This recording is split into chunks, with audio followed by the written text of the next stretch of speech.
good morning, Sister Mary Bernard Lynch. Well, good morning, Jody. It's so good to be here with you. Yes, My crowd. I know, aren't we lucky? Yes. And we're one of two of a group of 7 from the crowd of What were you, 29 or something like 29. that? Something like yeah, that, I think. something like that. Mother Gerald always used to tell us we were the smallest crowd. I know. But that Patrick, was the quality, not the quantity. I know, that's what Sister Patrick Jerome would say. So the 7 of us, besides the 2 of us, it's Pat Johnson, Mary Osemacher, Joan Zinn, Mary Tyndall. And I think is that it? That's 5, isn't it? Oh, I hope we didn't leave anyone out. I thought we came up with 8 the other day, but anyhow. Here we are in our 64th year of profession, yes. Yes. And of course of happy memory, Ita Cronin. Yes, oh yes. And Jean Camelucci. And Renee most recently. Oh my gosh, Renee, yes. And Bernadette Treese. Oh yes. She was a dear, yes. Of happy. And Margaret Sullivan. We really had a quality group. Yes, we did. Yes, we did. We still do. We still do. So how did you get from the novitiate to pharmacy? That's a huge leap. Well, it was. Yes. In the summer of 1962, I was told that I was going to graduate, get my BS here from Siena. And I wondered about that because I didn't have enough hours in a major, but I ended up with a split major, chemistry and biology. And then I got an appointment card for St. Francis of Assisi in Ann Arbor. And Sister Irma came and said to me, what are you going to teach? And we usually taught wherever, filled in wherever. Right. And I said, I really don't know. I don't know who was changed. And she said, well, you're not going to teach. You're going to go to school. And I said, oh. No one told me. No, that's right. And anyhow, she said, you're going to Ann Arbor for a pharmacy degree. Did you have any idea what you were getting into? No. No. None whatsoever. But you did it because? I was told. I think of what Sister Nadine, when she was here, she said, those were the days we did what we were told. Yeah. And so I was being sent to Ann Arbor to get a pharmacy degree, and I was told to do that, so I guess I was going to do that. And that took how many years? 4, because I had some deficiencies as far as hours, and because of the sequence of the pharmacy courses, I could not complete it in shorter than 4 years. Now you mentioned Sister Irma. How did you know her? Did you have her in class somewhere along the line? I think I had her in class somewhere along the line, yeah, In grade school? Oh no, I didn't have any Dominicans in grade school. High school? No, at Siena. She was at Siena. Siena. Oh, how did you get to Siena? If you didn't know any. Well, I'm a distant relative to the McLeans, Sister Ellen Vincent, Helen Thomas, and Sister Aileen. Oh. And Sister Ellen Vincent and Sister Patrick Jerome were writing our meditation book. And I had graduated from high school, and they were in Chicago, and just called and asked what I was going to be doing. And when I got home from work, my mother told me about the telephone call because Sister Ellen Vincent said, well, it might be nice if I attend Siena. Long story short, I did. And at semester time, I decided it was time for me to be a sister. My heavens, that didn't take long. No, it didn't take long. But when I reflected on this, I can remember I had one of those, what I call St. Paul moments. We've all had them. And when I was in 8th grade, I can remember this so clearly, even today, walking home from confession on a Saturday. And I felt like I was floating in the air. And it was just a sensation, I know I'm going to be a sister. And it just hit me. And, I came back down to earth and forgot about it.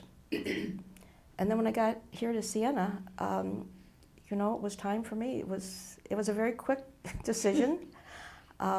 Pat Johnson, actually there were 7 or 8 girls from the freshman class who were going to enter, and we had a party for them.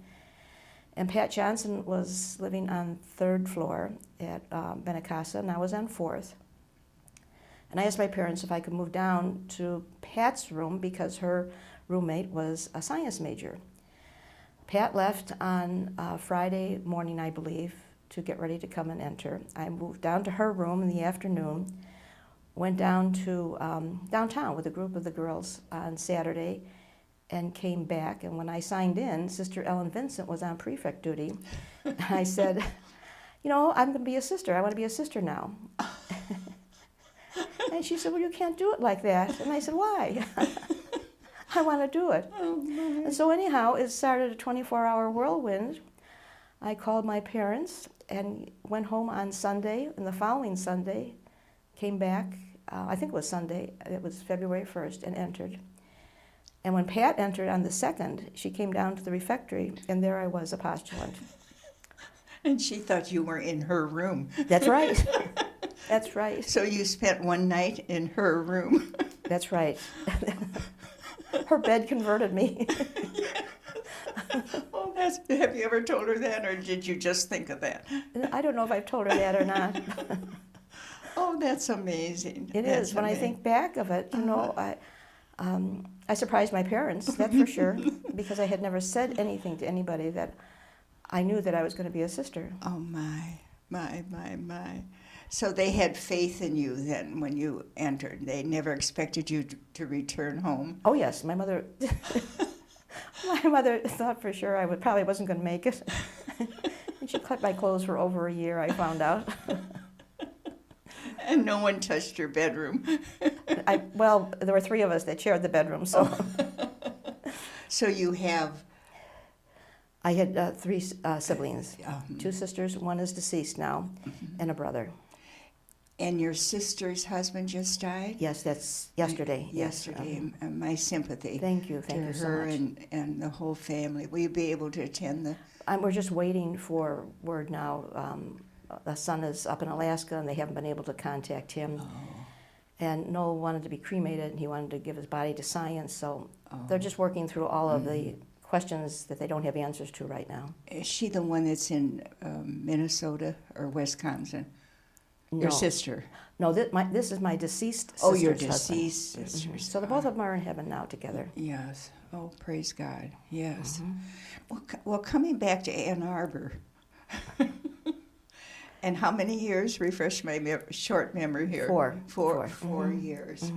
And then you came to Adrian, the pioneer pharmacist, and opened the Adrian Dominican Pharmacy right here in Roncalli, correct? Right here on first floor, the old chapel was converted. And we did a phenomenal business. We mailed prescriptions to our sisters all over the country. We had a business with United States, with UPS, and every day they'd come and pick up the prescriptions, and we'd send them out. It was phenomenal. And actually, when I first came here, I was moonlighting at Bixby and at, I forget the name of it. It was a little town, I think it was west of here. The fellows and myself would spend a couple hours a week out there. I was doing some chemistry teaching at Siena. I taught a pharmacy course at the University of Toledo, so I was very busy. Oh, my God. And as business picked up, as more and more sisters, you know, utilized our pharmacy service, I had to drop back on those things. Yes. You're in your 20s. 30. Yeah, probably Yeah. 20s, late 20s. You know, so you had more energy than you have today. That's right. Quite a bit. It sounds overwhelming, though. Well, it was great. I thought Sister Therese Mary was the other pharmacist in the congregation, that she was at the Adrian Dominican Pharmacy. I was here for 10 years before she came, Oh, and she went through and got her degree, and we were together for 2 years. And then it was time for me to move on. But, you know, Did you go to the one-ad columns in the paper, or? I went to the man upstairs and prayed. And actually, I found a job with the Kentucky Dominicans down in Lebanon, Kentucky. How did you find them? I mean, It was through a friend, I think. I think it was through a priest friend had recommended checking with them. And they had a small hospital down there. They had never had a pharmacist. They had a drug room, so we established a pharmacy. And I was there about a year and a half, and things were changing with reimbursement and in the healthcare field. And the sisters really didn't have the sister power, to maintain the hospital. And so they put it up for sale. And the Poor Handmaids out of Donaldson, Indiana. Oh, yes. Yeah, they have a number of hospitals in the Chicago area, Indiana. Another group of sisters. Correct, they came to investigate, but the liability was too great for them to accept. And they hired 3 of us, 2 of the Kentucky Dominicans with whom I was living, and myself. And so we drove a U-Haul over to East St. Louis, Illinois. Now, where is East St. Louis, Illinois? It's southern Illinois, right across the river from St. Louis, Missouri. And it was it's a black community, and we were hired there. So let's see, we were there 2 years when the 2 Kentuckys decided to leave.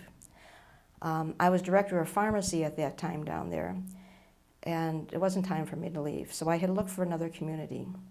And I found a wonderful community at St. Mark's in Belleville. We had... which was close to the hospital. Correct. We had 2 groups of school sisters of Notre Dame, a Franciscan and myself.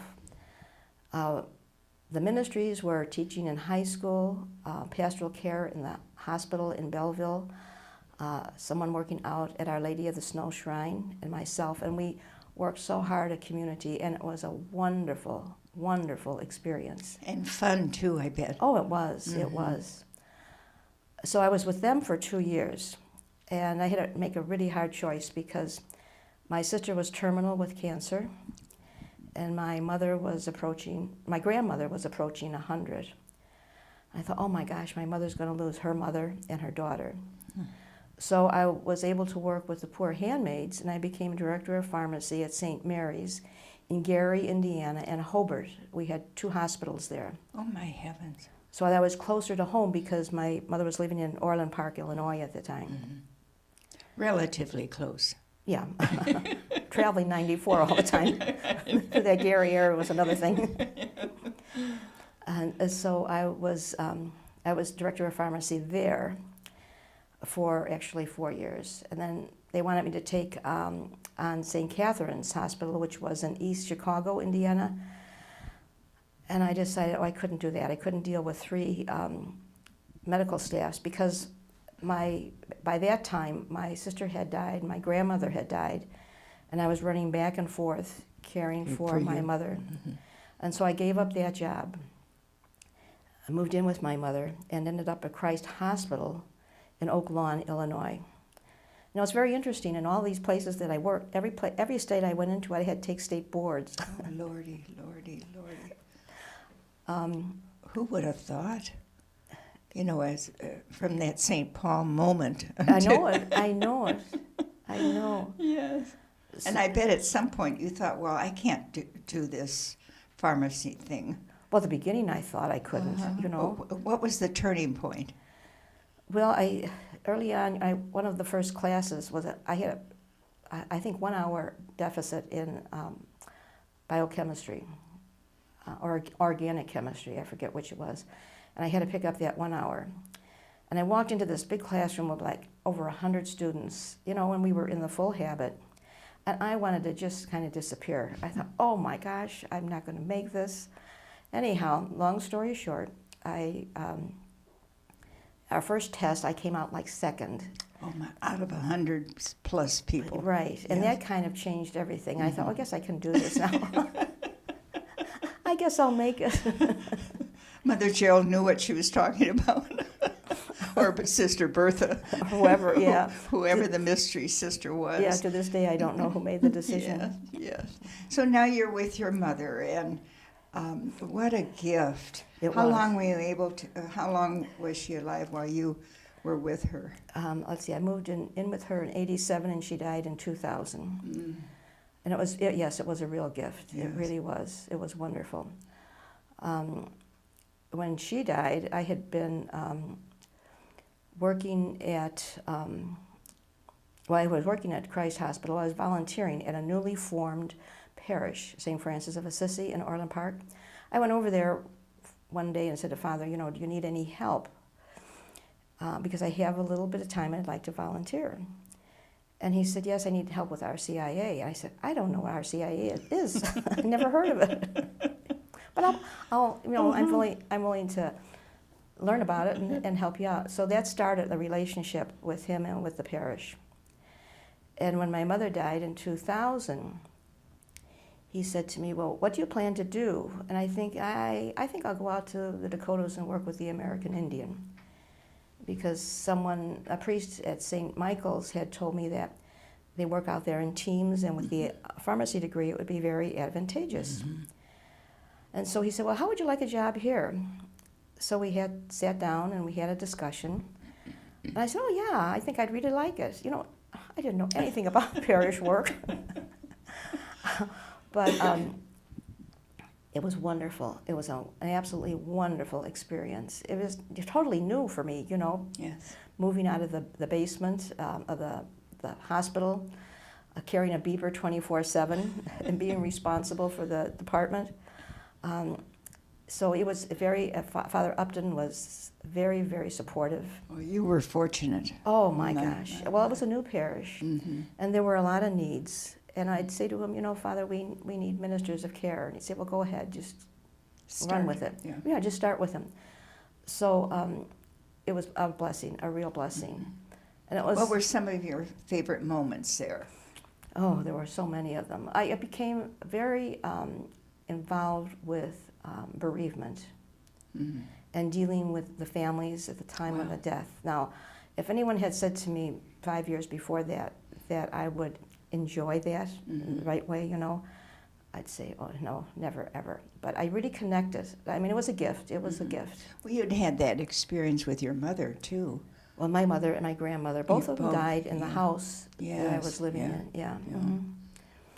But there was something very special about that ministry, and God was really good to me, mm-hmm. because I was able to connect with people. Was that mostly after the person had died? You dealt with the family members? Well, when a call would come in for the funeral, I handled it from the very beginning. I see. You know, I was responsible for getting and training servers, I met with the family. I would go to the wake. I would go to the Mass, and sometimes I would do the committal service. Later on, I trained some parishioners to do the committals as our funerals were beginning to increase. And I was very fortunate to get those that were very far away. And I thought, okay, we've got to do something about this now. What about, did you ever facilitate a wake? Yes, oh yes. Mm-hmm. Oh my. At a couple of occasions where the family would request that I would do it. Mm-hmm. Yes. Oh my. Mm-hmm. That's such a gift. Now, part of the program, was it not to visit the family afterwards? Follow up? What I did was would make telephone calls about 8 weeks afterwards as a follow-up. Mm-hmm. And then as that began to increase and my workload began to increase, I trained people to make the telephone calls. And then we had resource materials for them. And it was wonderful, it really was. We'd follow up appropriately. Well, that new parish must have grown immensely. Oh, it did. When I started volunteering, I think they had like 300 families. And when I left, we had about, I think it was 3,200.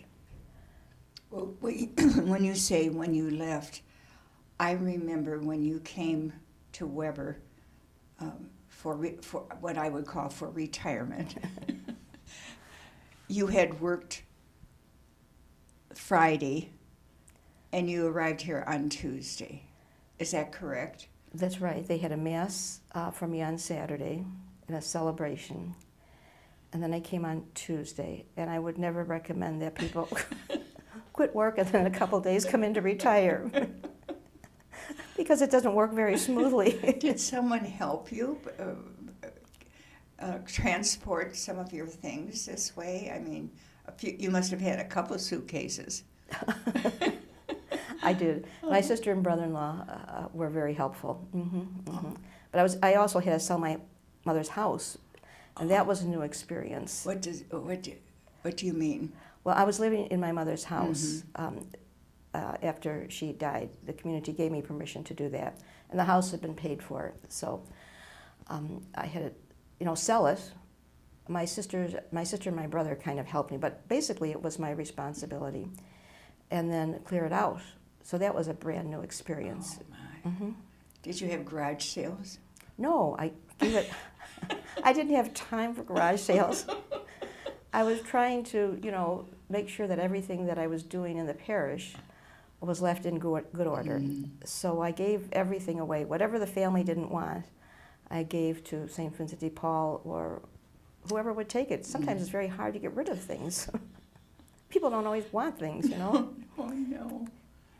So the blessing you have today, being here on campus, besides being with your pharmacist friend, Sister Mary,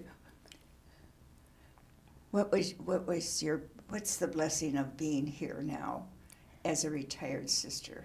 Oh, there's many, and I think I'm just beginning to realize it, because as I said to some people, I felt like I was going 120 miles an hour and hit a brick wall when I retired, and it kind of knocked me for a little while. Yeah. And now I'm beginning to kind of settle down and be more myself.